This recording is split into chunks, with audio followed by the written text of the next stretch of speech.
میں اس کے لیے کبھی تحفہ نہیں لایا تھا۔ کھلاتا پلاتا ہوں، گھر کا خرچ دیتا ہوں، پھر تحفے کی کیا ضرورت ہے؟ میں اکثر سوچتا ہوں۔ ماں نے ایک دن مجھے ویڈنگ اینیورسری پر خالی ہاتھ آتے دیکھا تو پوچھا کہ کیا کوئی تحفہ نہیں لائے بہو کے لیے؟ کیوں ماں، میں خود ہی ایک تحفہ ہوں، میں نے بھونڈا مذاق کر کے خود ہی ہنستے ہوئے کہا۔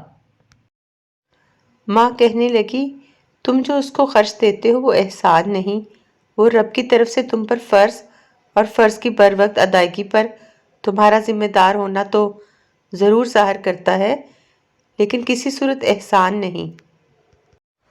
اور جہاں تک تحفے کی بات ہے، ضروری نہیں وہ کوئی مہنگا تحفہ ہی ہو، ضروری نہیں وہ سونے کا سیٹ یا ہیرے کی انگوٹھی ہی ہو۔ وہ باہر کیاری میں کھلا گلاب کا پھول بھی ہو سکتا ہے، بشرطیہ کہ دینے والے کی نیت میں فقط محبت اور ہمیشہ کا ساتھ ہو۔